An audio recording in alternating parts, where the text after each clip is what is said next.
Good morning, and thank you for joining this morning's Employment Update webinar, Part 2. We had done a Part 1 webinar a few weeks back that touched on a bunch of COVID-related issues. Today's webinar is interesting. It will provide you with some important information about very timely topics impacting the dealership workplace.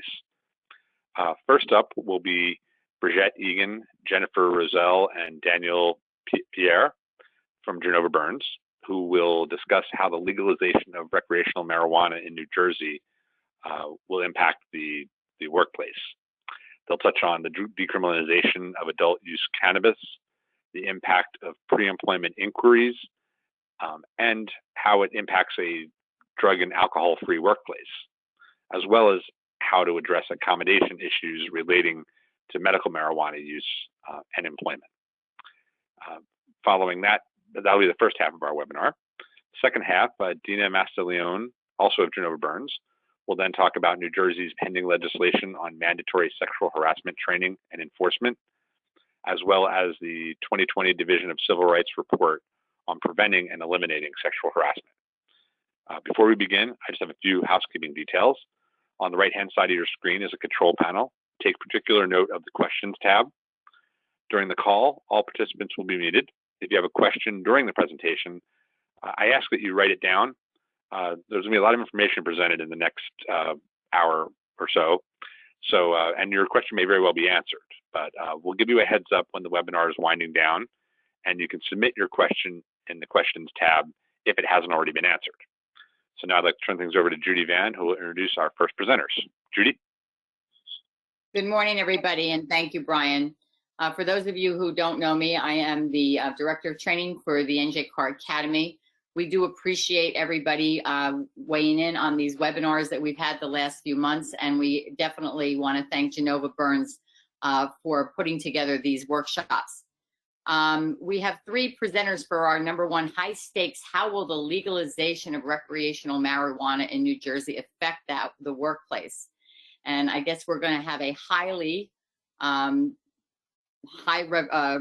resolution of this presentation. So the first person that's going to be speaking this morning is Dan Pierre, and Dan is an associate at Genova Burns. He's a member of the Labor Law and Cannabis Law Practice Group. And I guess, I don't know when we thought we were going to have a whole cannabis group section in our law firm, right? Dina, it's amazing that this is so necessary today. Dan negotiates collective bargaining agreements on behalf of the employer and advises clients on various issues involving disciplinary matters.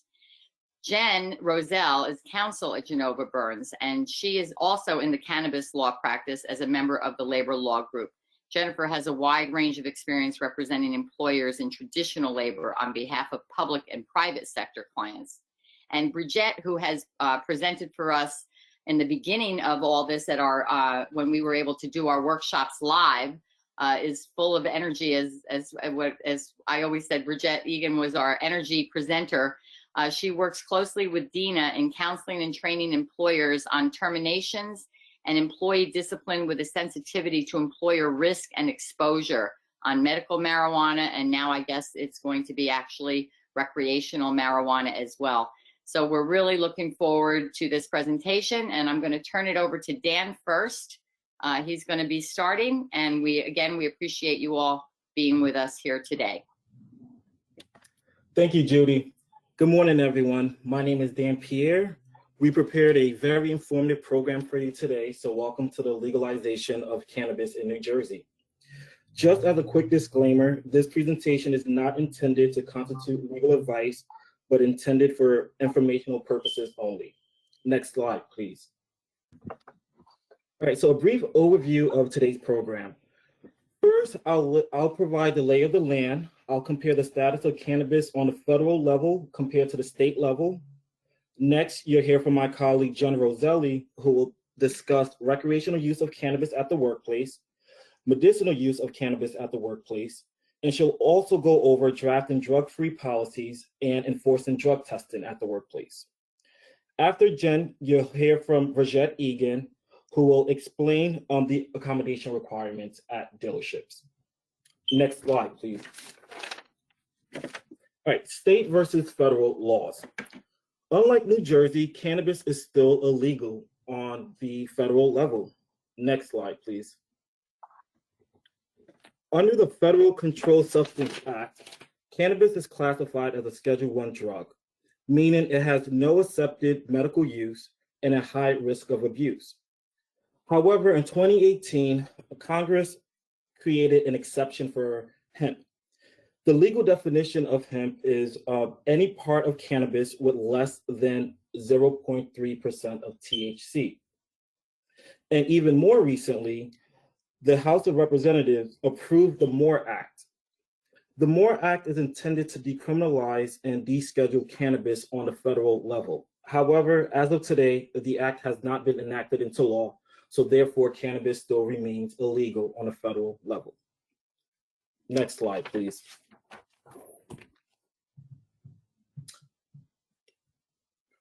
All right, and due to its illegal federal status, cannabis businesses do not have access to banks, making it a predominantly cash-based business. They cannot seek business loans from banks, and it's very difficult to find insurance. Also, in terms of the US tax code, 280E prevents any business deductions for cannabis businesses that will be available to traditional businesses. Immigrants involved in the cannabis industry also risk visa revocation. Cannabis products cannot claim any medical benefits, or else they will be issued a warning letter from the Food and Drug Administration. And cannabis businesses cannot register or prosecute federal trademark claims or register as a publicly traded company through the Security Exchange Commission. Next slide, please. Although the federal government classifies cannabis as an illegal drug, we still see an emerging market for cannabis in the US. Currently, recreational use of cannabis is legal for adults in 11 states and Washington, D.C. This past November, 4 states were added to the list. They are New Jersey, Arizona, Montana, and South Dakota, bringing a total to 15 states in Washington, D.C. With respect to the medical marijuana marketplace, it's currently legal in 33 states. And in this past November, South Dakota and Mississippi were also added to the list, bringing the total to 35. As I mentioned previously, New Jersey residents voted to legalize the recreational use of cannabis in November 2020. So if you voted this past election, the question to the right should look familiar to you. It asked whether or not you agreed with amending the Constitution to legalize cannabis for adults over the age of 21 and over. Approximately 2/3 of voters voted yes to the legalization of cannabis. Next slide, please. Although there was an overwhelming support from voters, lawmakers still needed to enact a law to regulate the cannabis industry in New Jersey. So in December 2020, lawmakers introduced the following bill: New Jersey Cannabis Regulatory Enforcement Assistance and Marketplace Modernization Act. This bill was eventually passed approximately 2 weeks ago on February 22nd, 2021. Next slide, please. Under the act, the new law decriminalizes possession and use of cannabis of 6 ounces and less. It only applies to adults 21 years and older, meaning there will be no underage use. You must purchase directly from a licensee, meaning you have to purchase from a licensed dispensary, which I will cover in greater detail later on today. You cannot smoke or vape cannabis in public areas. There's also employment protection, meaning employers and dealerships cannot take any adverse actions against an employee who decides to consume cannabis, which Jen Roselli will cover during her portion of the presentation. Next slide, please.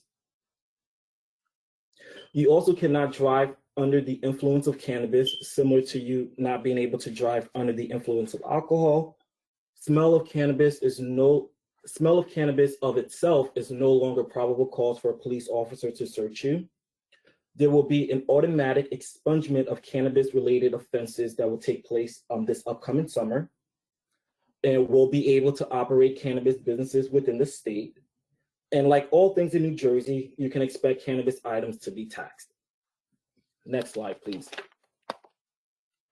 The industry will be regulated by the CRC. The CRC stands for the Cannabis Regulatory Commission.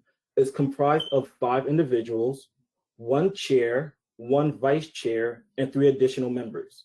In addition to the 5 commissioners, there will also be an executive director that will serve the CRC. Next slide, please. As recently as last week, all 5 members of the commission were finally appointed. The top left-hand corner, you have the Commission Chair, Deanna Hunu.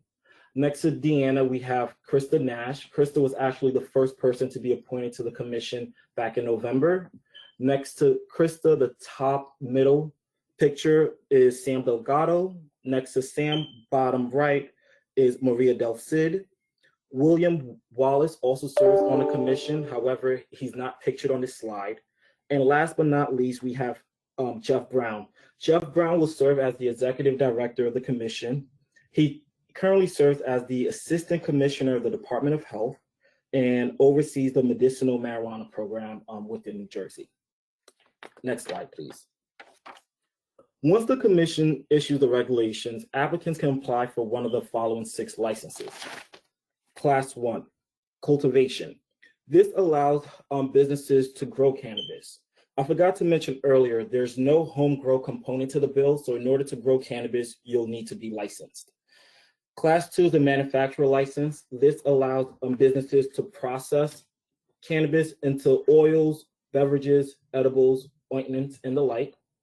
Then we have Class 3, the wholesaler license. This allows businesses to sell cannabis in bulk to another licensed company. Class 4 is a distribution license. This allows a licensed business to transport cannabis from one licensed company to another licensed company. Class 5 is the retailer license, which I also refer to as the dispensary license. This allows businesses to sell cannabis to the public directly.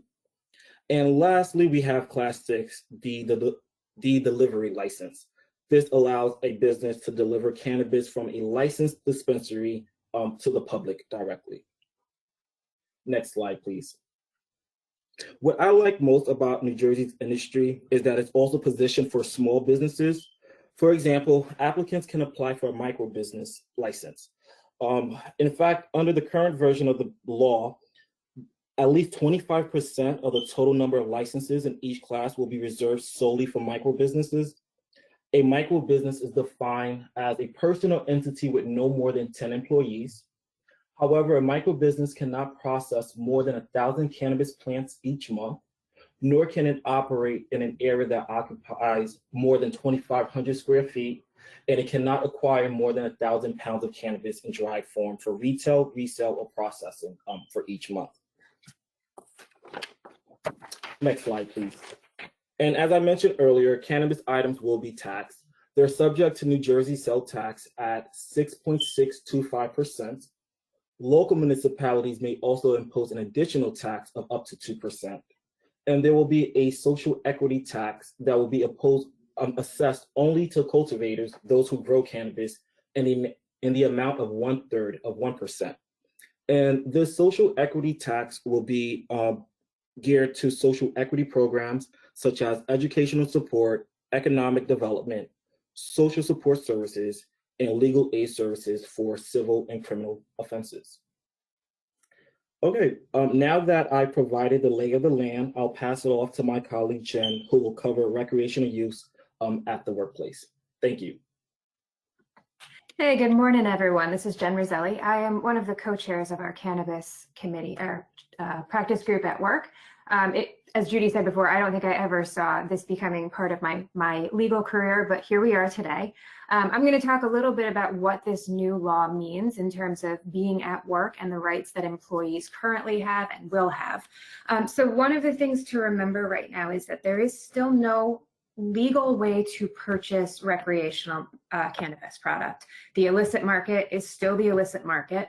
The cannabis that we are talking about today is that which is regulated and, as Dan pointed out, heavily taxed. And that is what employees will be able to partake in or not partake in, depending on what they want. So next slide, please. this recreational use in the workplace is going to be similar, I think, to kind of thinking about it like alcohol, right? I can come home tonight, I can have a glass of wine, I can go to work tomorrow. That is totally and completely permissive. I cannot sit here today and drink a bottle of wine while I am giving this presentation. So dealerships, you can ban use of cannabis in the workplace. You can ban its possession in the workplace. You can ban the trade or sale or any of that in the workplace. In the recreational market, it has to be by your policy, and you want to start putting this. But where we want to kind of envision all of this starting is that these employment protections right now are technically in effect and not altogether operational. Dan mentioned the Cannabis Regulatory Commission. We are still waiting for those regulations to be issued.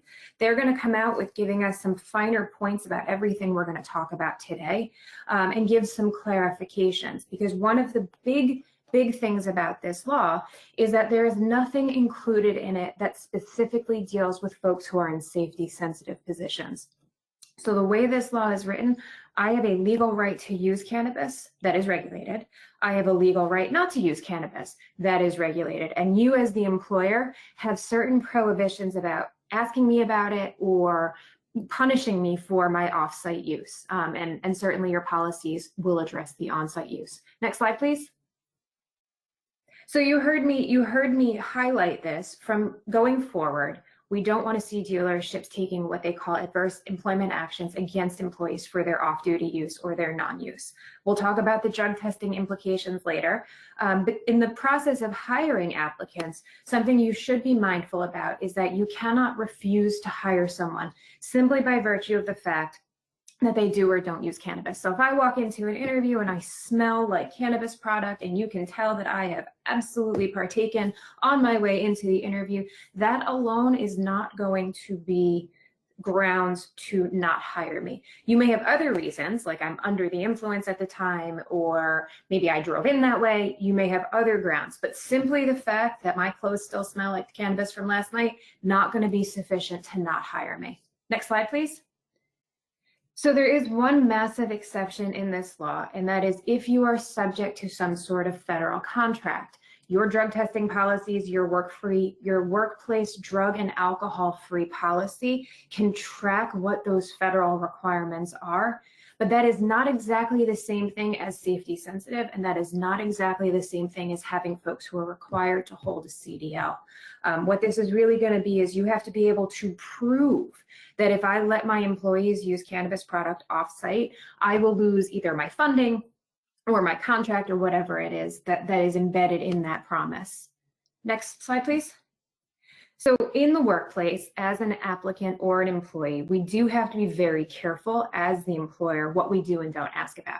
So we already know that there is a ban the box law out there. So for those of you with 15 and more employees, you shouldn't be asking about criminal history in the initial stages of the application process anyway, right? You have to wait past the interview and all of that. Separate and apart from that protection, though, we now have prohibitions in some of the companion laws that say you may not ask about certain cannabis-related adjudications. So my expunged record from when I was 19 and in college and oops, had some fun, you can't ask me about that. My adult conviction that has been expunged, you cannot ask me about that. You can't force me to disclose that. And where I think this will actually be really tricky is if you have policies requiring individuals to report arrests, because the arrest for certain low-level cannabis, what used to be crimes, they're no longer criminal, are no longer going to be things that you as the employer can ask about. And you see on a slide here, there's actually a civil penalty that can attach to this up to $10,000. The purpose of this law and the protections that are in this law are kind of all embedded in allowing this legal right, number one, and number two, promoting the social justice aspects of it. Because one of the big social justice underpinnings is that this marijuana conviction or these cannabis convictions had a huge impact on folks' ability to find jobs, find houses. And if you read the 240 pages of the law, the legislature was very, very clear. We don't want to continue punishing individuals for these low-level possessions. We don't want to see individuals' lives ruined because of a joint or, you know, tiny possession amounts and things like that. So that is embedded behind all of these policies. And when I started this, I said the employment protections, which we'll talk about in a couple of minutes, are in effect but not operational. So as dealerships, what you want to do is proceed with caution. We'll talk about it more in the drug testing slides later, but understand that the social justice aspect is guiding this. Understand that even the Attorney General stopped convictions for low-level possession and what was criminal cannabis-related matters months before all of this happened, and understand that in, I don't know, maybe 6 months or so, we'll have regulations that tell us exactly when we can and can't enforce certain policies. And we should be starting to move our policies in that direction and proceed with extreme caution before taking action just simply by virtue of the fact that somebody does or doesn't use cannabis product. Next slide, please. So we've already kind of grappled with this issue with the medicinal use in the workplace. We know that New Jersey already had a Medical Marijuana Act. Next slide, please. It was enacted in October of 2010.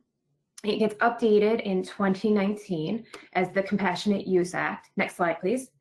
And it has the legal use of cannabis for medicinally qualified conditions. Right now, I think there are either 12 or 13 operating medical dispensaries in the state of New Jersey. We have another round of licensing that is expected to be announced in the not so distant future. The court has finally looked at a couple of the challenges to the process, has kind of put down its rulings on all of that. So we do expect there was a 2019 round for more medicinal cannabis licensing coming out. But these are limited to certain conditions, right? You have to have anxiety, migraine, some sort of terminal illness. The type of conditions that are considered by this law fit squarely within the New Jersey law against discrimination, the ADA considerations that you're going to hear from Brigitte a little bit later on. But so we've already kind of seen this balancing act between use of something that until recently was illegal in the state of New Jersey generally, except for these medical conditions, plus that federal overlay. Next slide, please. And what this law did was it prohibited somebody, and this is going to sound really familiar, it prohibited the employer from taking adverse employment actions if you are a registered qualifying patient simply by virtue of the fact the individual was registered with the commission. So it was a protection built into the law that said employees who qualify for this program cannot be disciplined, terminated, suspended, fired, reassigned, given really bad job duties, just by virtue of the fact that their condition qualified them and they went through registration with the commission. Now, as you can imagine, this certainly had a lot of impact on the day-to-day activities. We saw a lot of folks grappling with how do I balance my safety sensitive positions versus my not safety sensitive positions? How do I handle somebody who wants a waiver on a drug test? And one of the things there's two things that I think is worth mentioning. It doesn't really matter anymore, because we'll talk about why in a minute, but the distinction between medical and recreational is now going to be slightly more blurred in terms of the practical implications, although Brigitte will tell you more about the ADA and New Jersey LAD implications of knowing somebody is a card-carrying medical marijuana patient. If we can slip one more slide forward, please.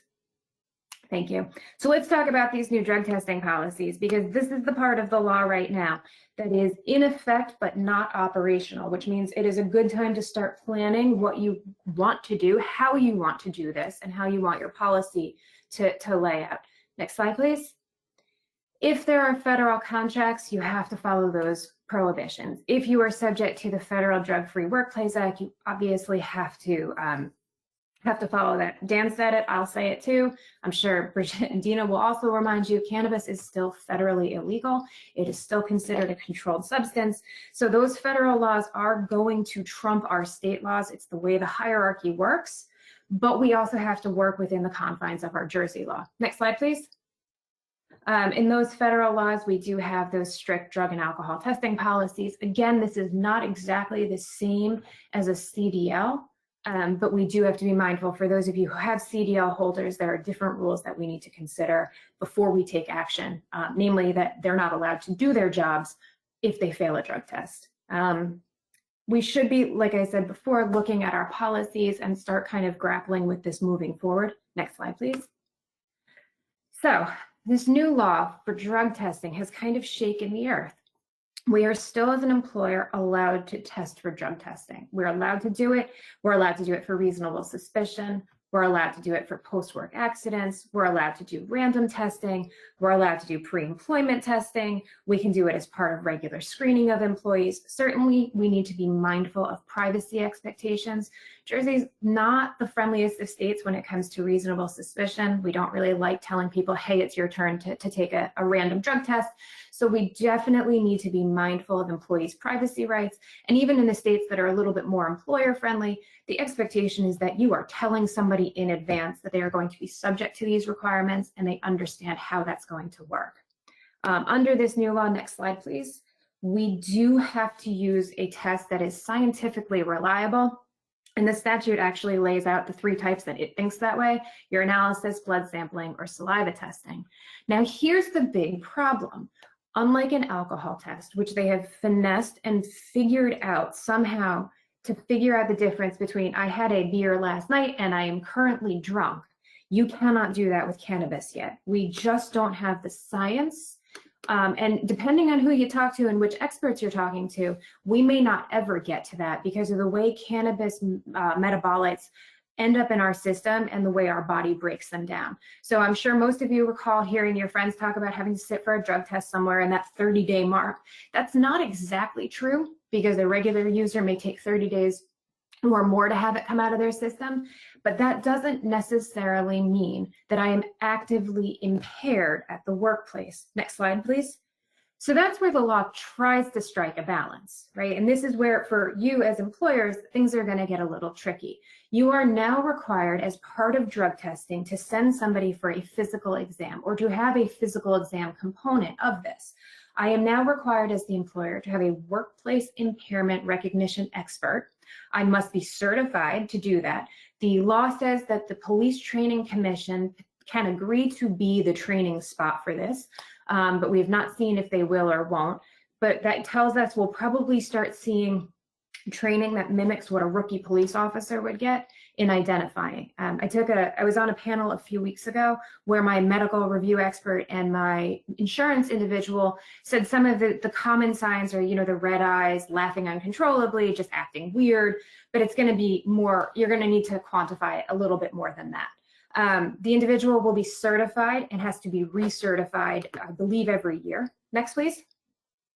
And this protection is aiming to protect against the adverse employment actions. What I will tell you is that when you bring in this expert, for those of you who have unions, that is your witness for a just cause discipline.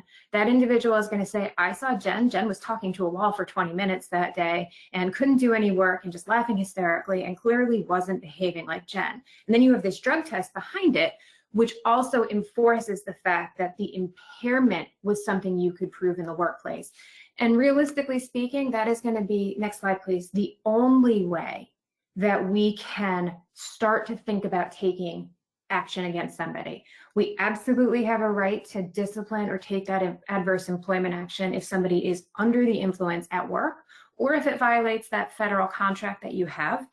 But in your run-of-the-mill situation, just because you send me for a drug test and I pop up positive for cannabis, that by itself is never going to be enough anymore to simply terminate me. You need another reason. Either I'm impaired or I can't do my job for other reasons, but just simply you tested positive, thanks for playing, is not going to be permissive anymore.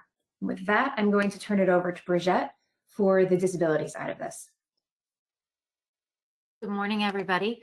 Kind of springing off of what Jen said, if we think of recreational marijuana as the same as having a drink the night before returning to work, no harm, no foul. We think about medicinal marijuana as an employee who is on a painkiller, like any other painkiller, like any other drug that can make us fine and we're fit and we're ready to work, or make us a little sleepy, make us groggy, or make us incapacitated. And that will be the framework that guides us. Now, as far as the duty to accommodate medical marijuana use, when we phrase it like that, it sounds like our hands are strapped, we've got no choice. The law is a little bit more subtle than that, and what your analysis will be is a little bit more subtle. Do the laws require that you hire a tech who is going to be fixing people's brakes and he takes medical marijuana? Maybe, maybe not. It depends upon an individualized analysis of every person that walks through that door that tells you they take medical marijuana and they have a card. We are not going to exclude people just because they hold a certain position. The law requires an individualized analysis. So our slide talks about the law against discrimination. That prohibits disability discrimination in all of our employment decisions. What we're really doing, we're not accommodating the marijuana use. We're looking at the employee's underlying health condition. If that falls into a category of a disability and they require the medical marijuana and they have a card from the state, they are protected.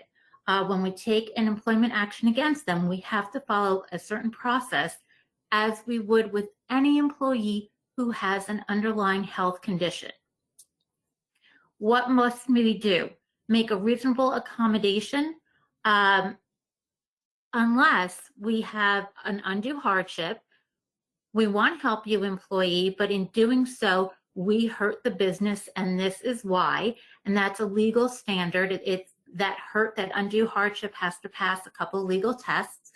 Or, employee, if I let you do your job, you might hurt yourself or other employees or other customers, the direct threat test.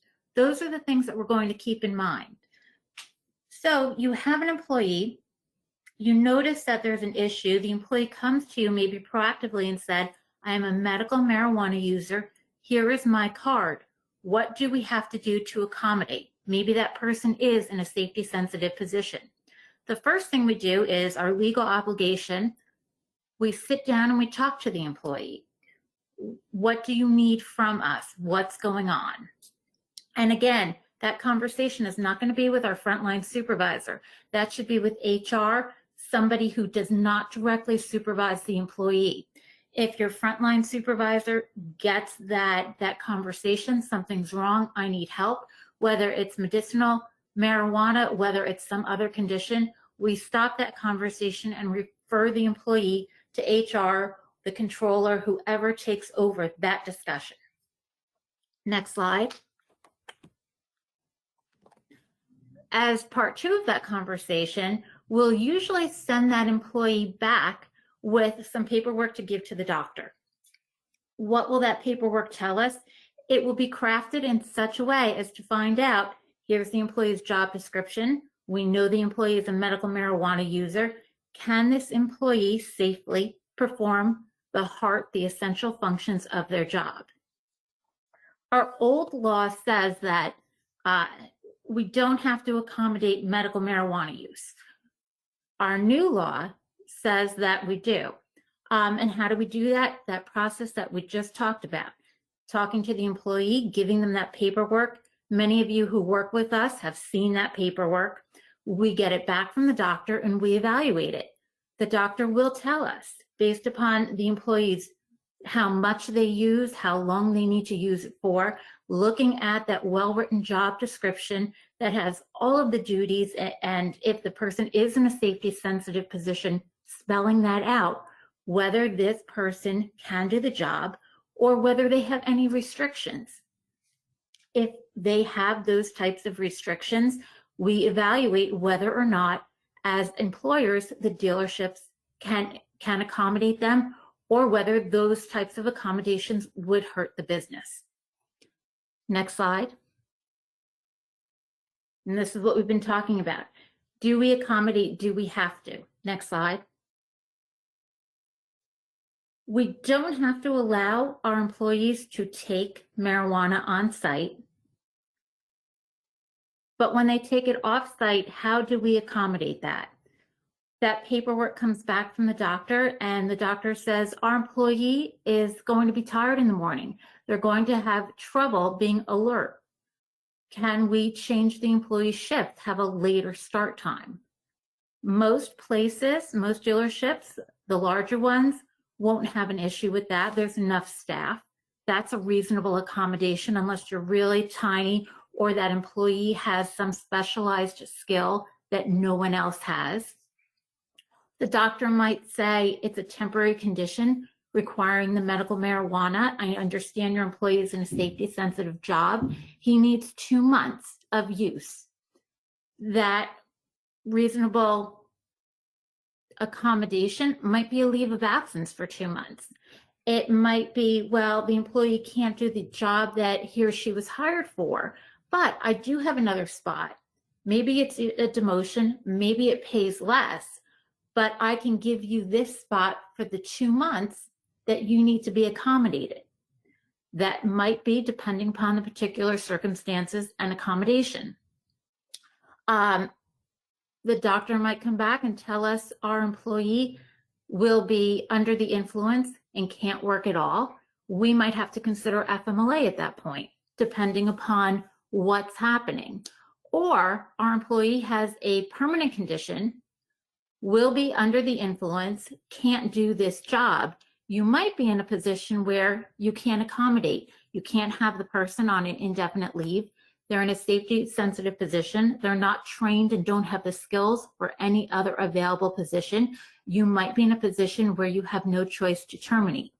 As you can see by the different scenarios that we went through, every case has to be analyzed based upon its own set of facts. If you have that conversation with the employee, you give the employee the paperwork, you analyze the paperwork, that's what you're required to do under the law. It doesn't require that you automatically exclude or automatically accommodate.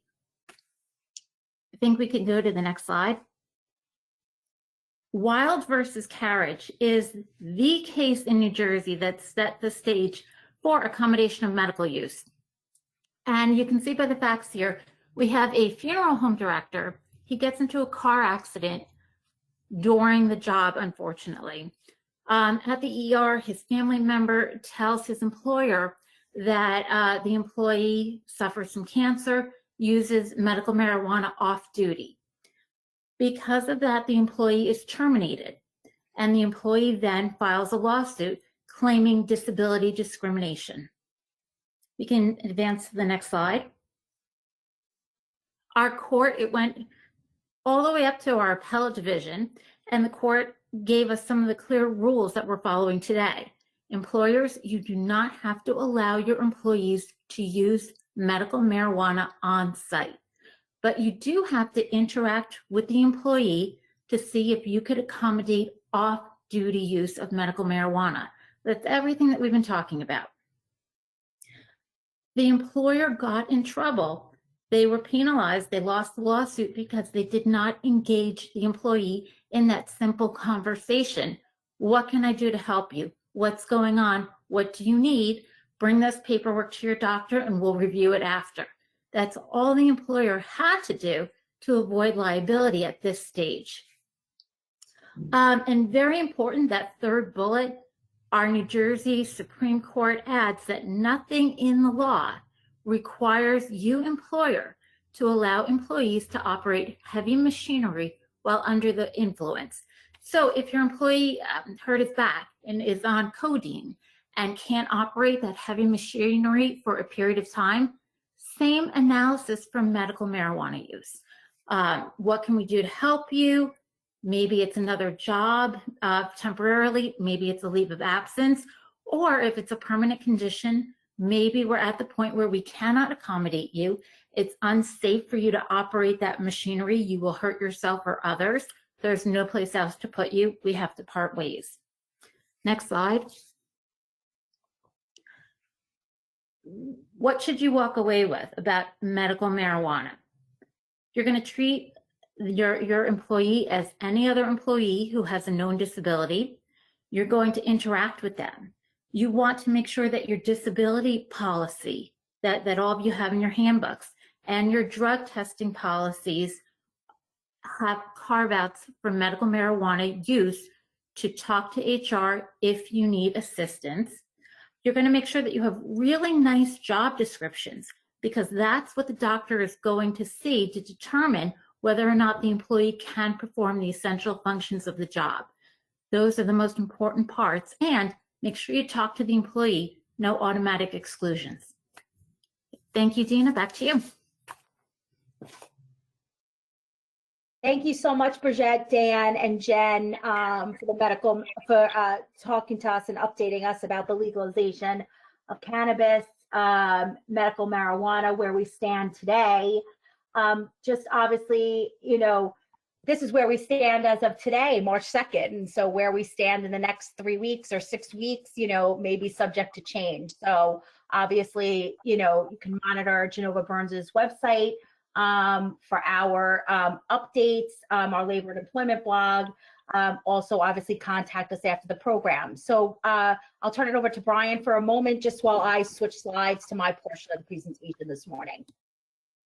Yeah, Dina, while you're switching over, there was actually just one question, and I'll let everybody know if you have any questions about this first part of the presentation about marijuana, please send them in and we'll get to them at the end. There was one that I can have people address before I introduce you, Dina. Somebody had mentioned Colorado was obviously one of the first states to legalize recreational marijuana, and several attorneys there, they actually named 2 specific attorneys, Sam Kamen and Eli Wald, have become kind of world renowned from all the work they've done on this topic. Their question was, has Genova Burns or anybody there been in contact with them to kind of build on their work? They've already done some of the legwork already. Can any of you speak to that?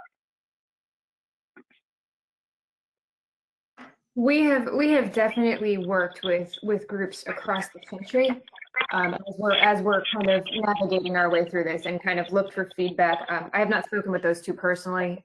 Members of our group may have, but we definitely rely on out-of-state resources for guidelines and for thoughts and kind of look. New Jersey's got the benefit of watching other states having gone through some of this. So we have the ability to say that worked, that didn't work. Ooh, that's where things went really bad. You know, we saw Massachusetts struggle with its social justice initiatives, and I think we've been able to see some real developments that way. I don't know if that addresses the question, but you know, we certainly rely on those in the cannabis space for ideas and thoughts and kind of bouncing questions off of each other. I think that addresses. I mean, like I said, these 2 specific. This person happened to know them specifically, but yeah, we'll get to any other questions that come in at the end. But now let me introduce onto our.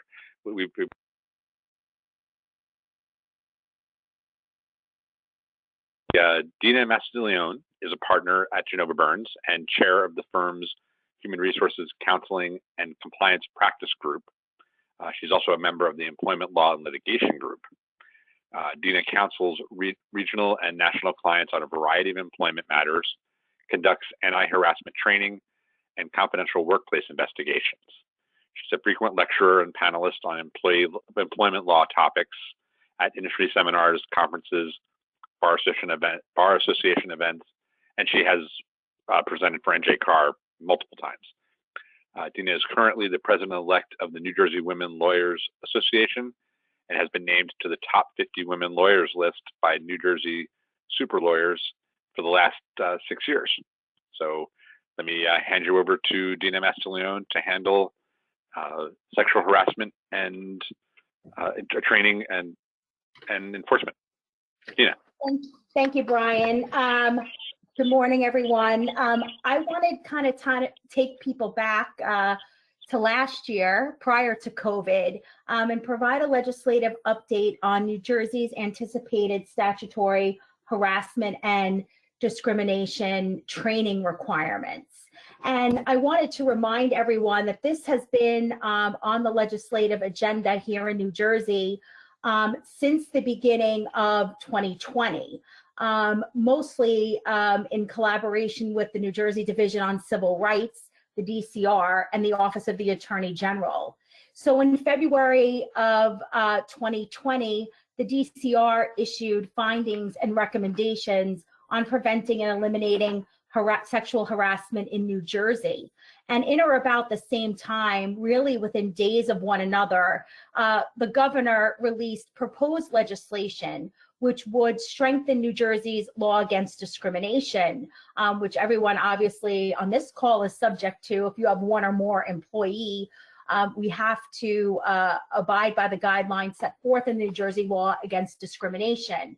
And then obviously what happened in March, almost happy anniversary, 1 year anniversary of the lockdown, it kind of fell off the radar. Obviously, we had to deal with more important and pressing issues. But I will say when this report was issued in February, it really, really sent shockwaves through the employment law community and through employers, really with what the proposals were from the DCR, and I'm going to go through them.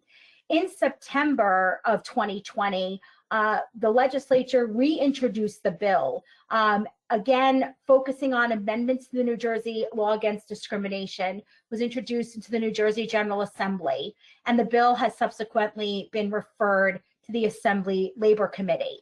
I also, for those of you kind of following New Jersey politics, Senate Majority Leader Loretta Weinberg, this is her pet project. This is her proposed legislation, and she recently announced her retirement at the end of 2021. So, in talking to my colleagues in the labor and employment community here in New Jersey, there is no doubt that this legislation will be passed by the end of the year. And people are giving it, until people really are expecting it to be fast tracked and be introduced and passed by early summer. In December of 2020, in I think anticipation of the ramp up and the reintroduction of the New Jersey bill, the DCR launched an internet portal for the filing of harassment, discrimination, and bias complaints. Those of you who have been dealing with the EEOC, the U.S. Equal Employment Opportunity Commission, complainants, employees are permitted to file their complaints now online. It used to be a paper process where they would have to mail it in or stop by the EEOC's office or the DCR's office. But now, similar to what the EEOC launched a few years ago, the DCR launched an online portal just giving complainants the opportunity to file online complaints. And some of us in dealing with our clients have already seen that happen. So the DCR is certainly getting ready.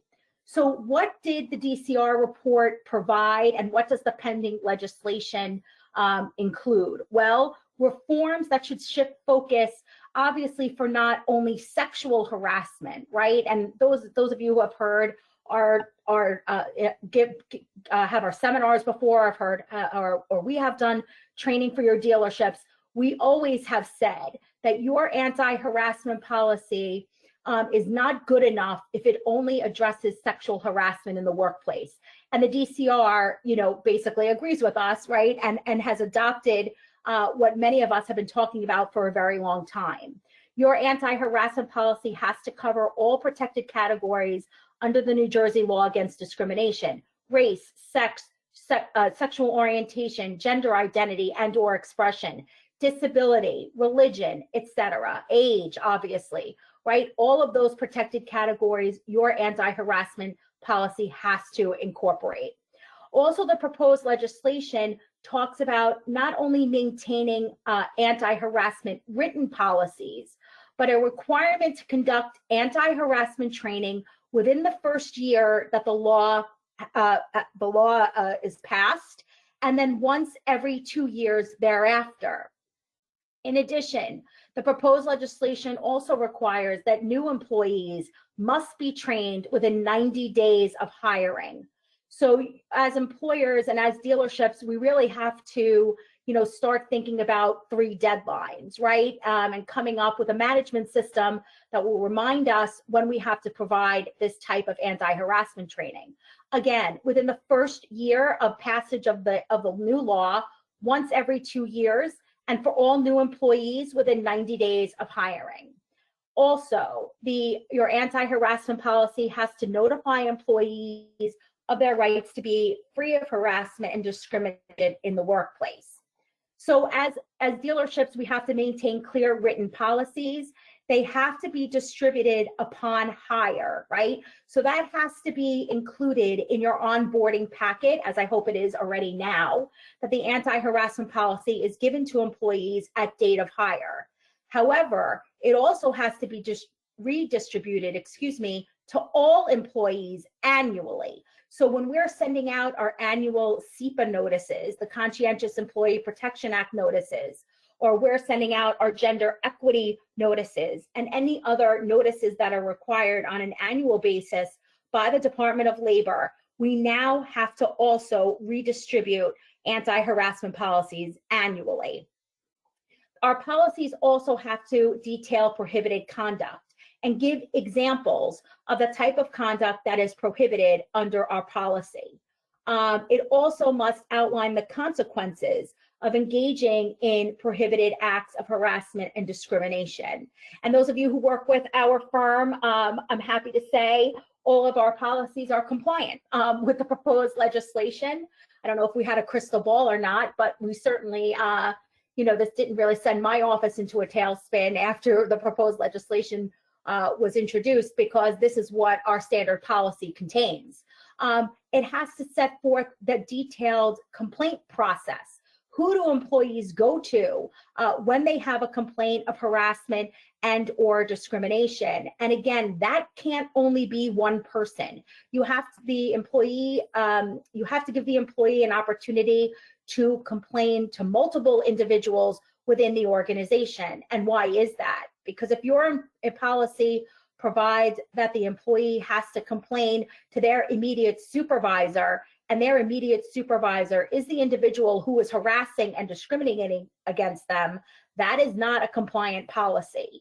Your policy, and this is kind of a nuance that's going to be required in the policies once the legislation is passed, is that we as employers have to include in the policy how employees can file complaints outside of the dealership. Right? So right now, you do not need to include in your policies any information regarding filing complaints at the DCR, the Division of Civil Rights. Those of you who may operate dealerships in New York, you may understand that that is the requirement in New York as of 2019, I believe, is that you must give people an opportunity and information on how to file complaints with the EEOC and the New York State Division on Human Rights, So here in New Jersey, similarly, that will be a requirement. The policy has to be updated to give employees information on how to file complaints with the DCR. For large employers, and the DCR defines large employers as 50 employees or more, you must translate the policy for all employees whose first language is not English. So you're going to have two policies, an English policy and a policy in Spanish. Small employers, those employers with under 50 employees, you will be able to use the DCR when the DCR publishes their template anti-harassment policy. You can use the DCR's policy. But for those, employers of 50 or more, this is going to be a cost borne by the employer only. So in regard to those training requirements, which I talked about a moment ago, mandatory and interactive, right? That's the key word here. Interactive training for all employees. Those of you who have only been training managers and supervisors will now be required by New Jersey law to have interactive training for not just managers and supervisors, but also for employees. Accessibility of those training programs for non-English speakers, violations, and you have to address that. Separate trainings for supervisors. So your employee training has to be different than your supervisor and manager training. One time every 2 years, and again, within 90 days of hiring or promotion. Large employers, live in person where participant can ask questions. Smaller employers can rely on online training. So again, very important. The training requirement also has to include information concerning bystander training, okay? So bystander intervention is very important and has to be included, right? That is your see something, say something. That's what we call in our training classes, you know, adopting the TSA slogan, right? Everyone is an ally to prevent harassment and discrimination in the workplace. So anyone, regardless of their position at the dealership, must engage in bystander intervention and must be trained on bystander training. And again, you have to encourage employees to report without fear of retaliation. This is also really important, and this really sent our clients into a tailspin when they read our blog post. Large employers, again, 50 or more, must file annual reports with the DCR, advising the DCR of the number and type of internal, right, and external complaints of harassment and discrimination. That means even if the employee never goes to the DCR, never goes to the EEOC, never files a lawsuit, but they complained internally, and that complaint was investigated and resolved, large employers at 50 or more must file annual reports advising the DCR of those complaints. And that is, I'll tell you, like, no one's happy about it. Also, you must maintain any records of harassment and discrimination complaint for 3 years, and you have to keep records of trainings for 3 years as well. So again, the DCR is not messing around. The New Jersey legislature is not messing around, and this is really what we're left with. Something else that I want to point out before my time wraps up is the extension of the statute of limitations. Currently, employees have 180 days to file complaints with the state for harassment and discrimination, and filing lawsuits within 2 years, right? We've always talked about that under the New Jersey law against discrimination. The statute of limitations for employees filing complaints is 2 years. The pending legislation increases the statute of limitation for filing of DCR complaints to 1 year, right? So that's 180 days is going to go up to 1 year. And the statute of limitations for filing lawsuits under the New Jersey law against discrimination, the proposed legislation increases the statute of limitations from 2 years to 3. So this is why we always talk about in our sessions, in our training sessions with managers, it is more important now than ever to make sure you're documenting discipline, you're documenting termination, and the reasons for that, you're documenting work performance. Because if you don't remember now what happened 2 years ago, you most definitely will never remember what happened 3 years ago. Also, the DCR and the proposed legislation has said a single act of harassment may be enough. Harassment may not even need to involve physical touching. The employee may not even have had to suffer an adverse employment action in order for the employee to bring a complaint under the New Jersey law against discrimination. But I just want to remind everyone, you know, where do we go from here and what are our best practices? Again, we have to make sure that we're implementing and we have a written policy, that we've done training, that we've investigated, and all of these issues are only going to help us, right, defend lawsuits if and when they come. So everyone's going to get a copy of the PowerPoint. So I just kind of want to, you know, give a high level overview, but all of our attendees today are going to get it.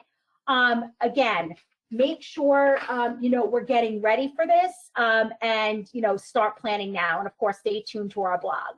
Also, some exciting news we have at Genova Burns is that we're launching an online harassment and discrimination training, both in English and Spanish. It's going to have a supervisor training and employee versions of the training.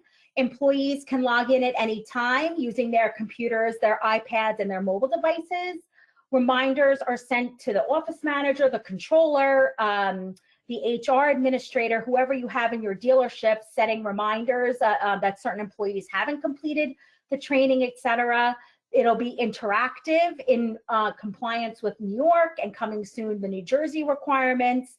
And you'll have a status report and a certification of completion. And so this is something that Brigitte and I have been working on for the past 6 months. because we obviously knew about the pending legislation. And obviously we knew that during COVID, some of our employees are still remote. So how do we roll out training once it becomes mandatory here in New Jersey? We had to, pivot like all of you and think of ways to service our clients in a remote world.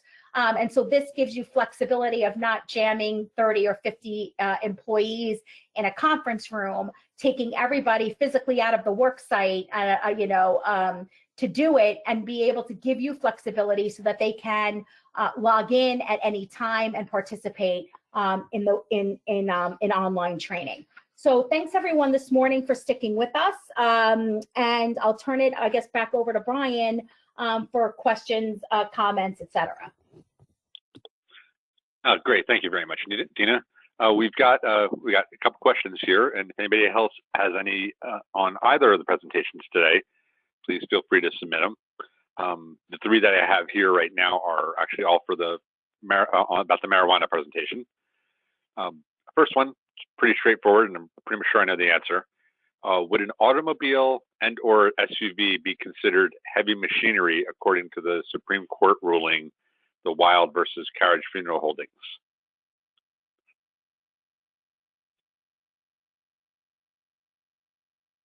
Hello?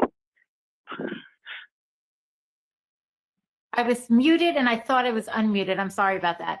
Okay. whether it's heavy machinery, whether it's a simple vehicle that we're trying to sell, we have a value moving for us.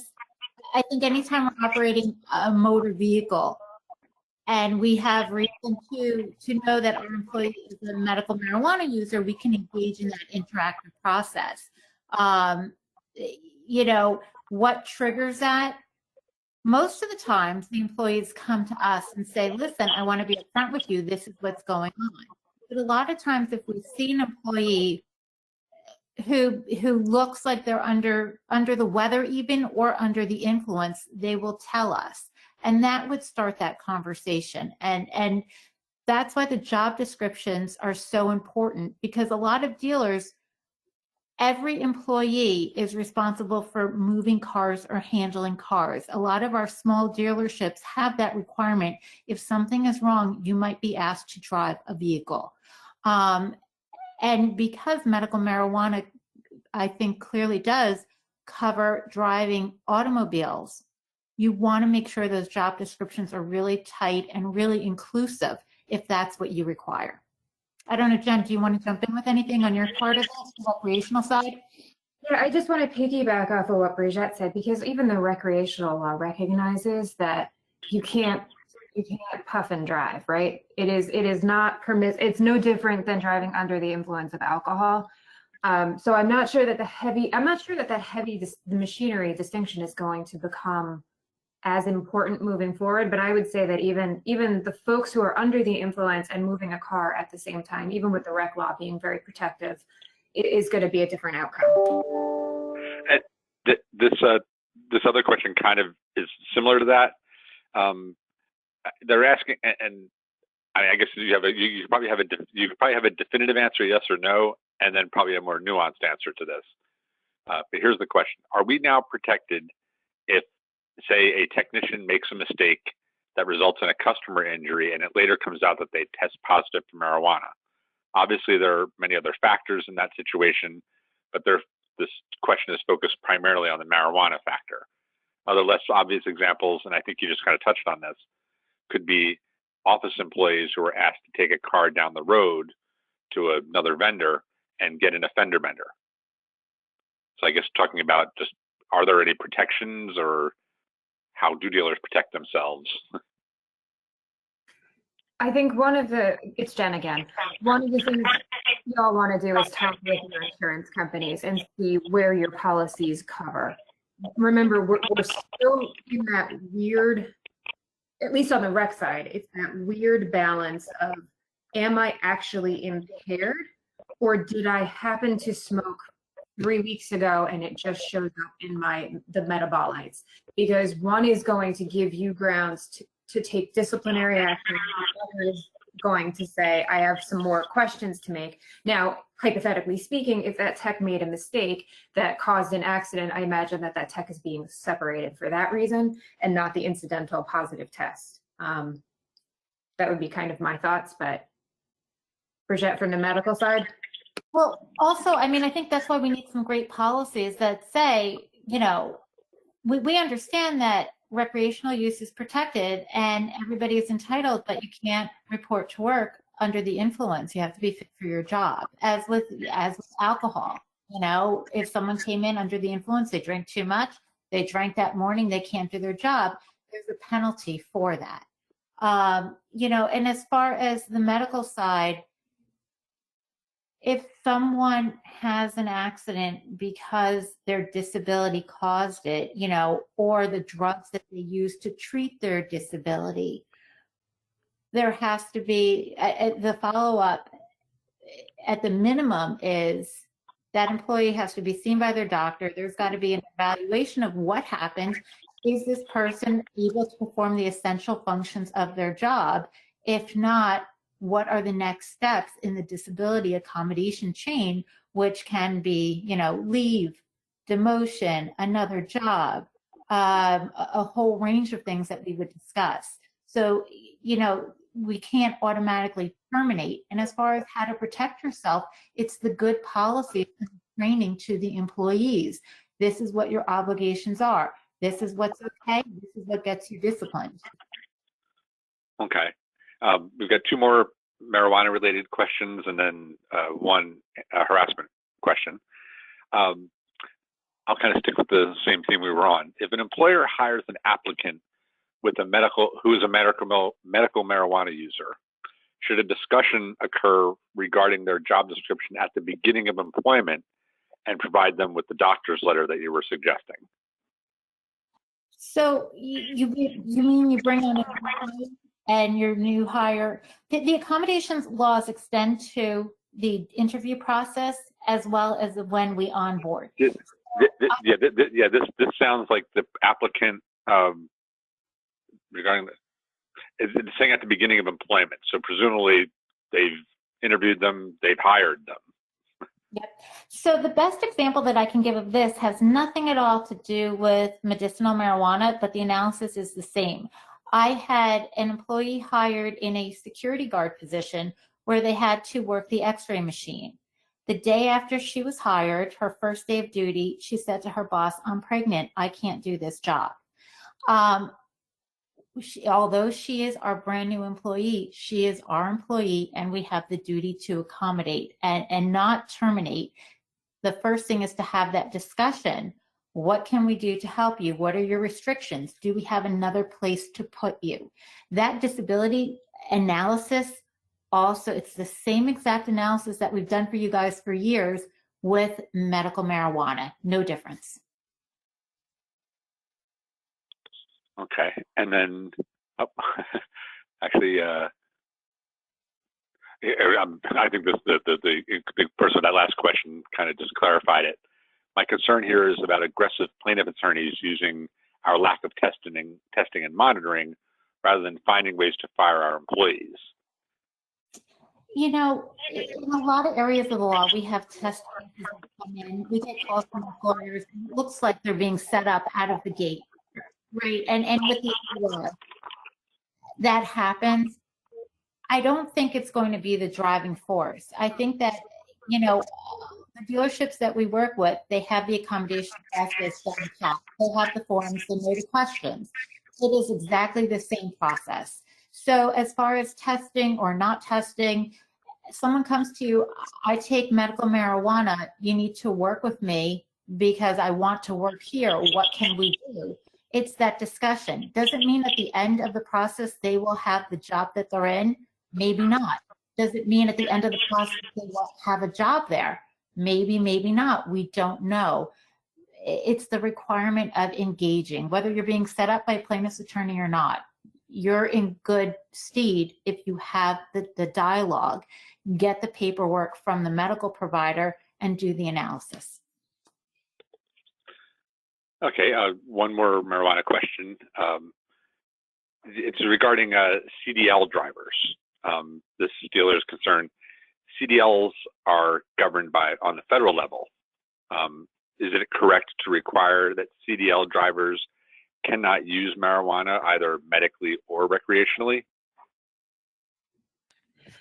So this is one of those weird gray areas in the new rec law, because you still have a federal guideline that mandates a CDL driver cannot test positive for cannabis in their system. So when that individual tests positive, you have this whole list of things that happen that probably take him outside the ability to perform his job or her job, simply by virtue of the fact that you have a legal obligation to stop that person from performing safety sensitive duties. The quirk in this new recreational law, though, is that there is no exception for safety sensitive. So it does become a much more involved and a much more complicated analysis, unless you have a federal contract or some other federal agreement that you can point to. I would proceed with caution, but I would imagine that it's not so much the individual's inability to, it's not the individual's positive test that if it's me, I'm focusing on the fact that I've now got somebody who can't do their job. And I think we're going to have to start seeing the distinction move that way, rather than just simply saying you failed a drug test, goodbye. But I do think that this law, and what we're hoping is we'll see some clarification from the CRC with the regs that talk about the interplay of the CDL, because the CDL trumps. The federal law trumps state law under all circumstances, except that the drug test by itself is no longer permissive grounds to terminate here in New Jersey. It's one of the areas we're all watching. I'm going to give you a simple question now, and then one that's a little more involved. Is there a standard form to give to the doctor along with the job description?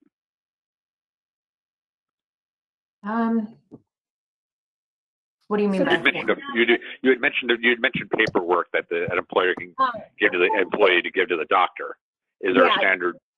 Yeah, Brigitte had mentioned that during the interactive process, the clients that work with us, we have a Genova Burn, form that we give to our clients. We call it the interactive process questionnaire. And that asks the doctor specific questions to complete as to, the nature of the employee's disability, what the use is, how often the use is required, and how long it will be required. And I think what Brigitte said, during, her portion on accommodations, it could be that the employee has a chronic condition, that I think Jen, listed on one of her slides that, may only last for a few months, a few weeks. Maybe during, there's a limited duration, right? Maybe they're undergoing cancer treatment, so they only need to take marijuana for a certain amount of time, right? So this asks the doctor those questions, and that's part of that interactive process. Yeah, I mean, basically, there's no global form. There's a Genova specific form. No. Okay. Yeah. Okay. This one more marijuana question, unless any others come in, and then the last we'll wrap up with the harassment question. Try to follow me here. What if the employee doesn't disclose to the employer their medical marijuana use, but they do tell another employee, and then that employee brings it to the attention of the employer? Does the employer address the employee that is using medical marijuana? Basically, they're kind of hearing it secondhand. For me, it depends upon the job. If you have the receptionist and she tells somebody that she's a medical marijuana user and she is alert, we see no job issues, and it's a non-safety sensitive position, I don't see a need to address something like that.